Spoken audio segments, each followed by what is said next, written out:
Good morning or good afternoon, and thank you for joining us today. I'm Melissa Wardwell, and I will be reading to you from Delicious Devotion. I hope you enjoy. What you making?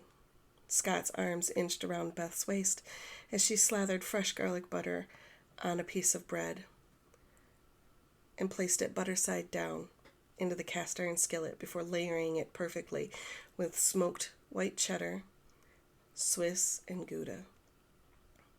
A smile stretched across her face as she placed another piece of buttered bread on top. There was nothing better on a rainy day than a warm meal and being in his arms. Just making grilled cheese. Once she was sure that everything was in place, she turned her head just enough to place a kiss on his cheek. Can you go get me a can of stewed tomatoes out of the pantry? Ooh, I know what you're making, he said as he hurried for the requested item. It's just grilled cheese and tomato soup. Scott, nothing exciting. Scott's shuffling stopped halfway across the floor, and in a blink, he was back at her side. She could see the concern forming in his face out of the corner of her eye. She had hoped to avoid any serious conversation for today, but judging by the look he was giving her, she wouldn't be that lucky. Babe, I love your grilled cheese and tomato soup, but you only make it when you're sad. She had never noticed it before, but knew he was right. There had been several instances that this had happened, where he had noticed something about her that she never knew before. What's going on in that wonderfully talented brain of yours? He tucked her hair behind her ear, sending a shiver down her neck. Nothing to worry about. Just kind of low, I guess.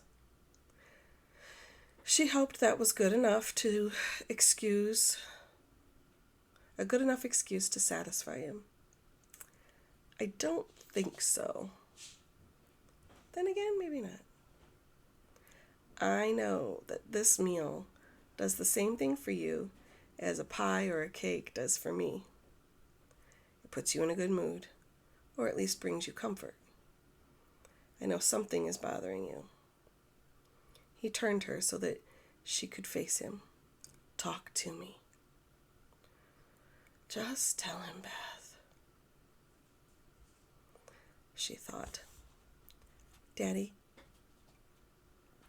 can't. Pressure built around her eyes and as tears rushed to the surface and began to race down her cheek. Daddy can't make it to the wedding. She sniffed as her sandwich sizzled in the pan. To better avoid the compassion in Scott's eyes and make sure the sandwich didn't burn, Beth turned away, dabbed her eyes with her shirt sleeve, and flipped her sandwich over. Scott put an arm around her shoulder.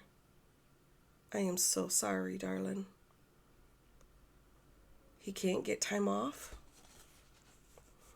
She could only shake her head in response as the tears began to flow at rapid pace.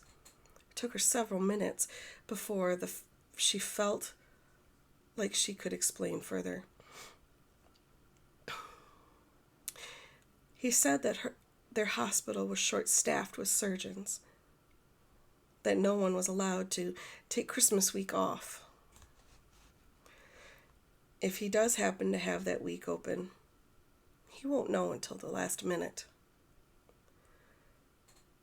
But the rest of the family is coming, right? He asked. Yeah, but now this means that two of the most important people won't be at the wedding. The silence that passed between them told her he knew exactly who she referred to. She scooped the perfectly seared sandwich onto a plate, but before she could put the spatula down, Scott took hold of her hands and wrapped them around his waist. He then put his arms around her shoulders and held her to him. She could hear the steady rhythm of his heart as she pressed his ear to his chest. He took a breath and then did it again. By the third time, she mirrored the action, each inhale filling her senses with his soap and cologne, and each exhale producing a stutter in her chest that forced more tears to the surface. There was something about being in the comfort of his arms that broke through the wall she had tried to put up. As a little girl, she dreamed of her wedding day. A day of laughter, her looking regal in a puffy white gown, her sisters smiling at her with pride, both of her parents escorting her down the aisle, and Graham beaming at her from the front row with her box-style camera poised for a picture. The image that reformed in her mind when she tried on her wedding gown earlier in the day for her final fitting. The whole of not having her daddy and her Graham there had grown to a cavern in her heart as she rode the ferry back to the islands. I know she would be here if she could, hun. Scott loosened his hold so she could look at him better. Let's pray that everything clears up so your dad can be here. Scott then closed his eyes and began doing just that. Beth followed suit, but didn't hear a word he said. Her own mind raced with her own petition that seemed to play on repeat like a broken record. Please, God, let it work out. Thank you. Hope you have a great day.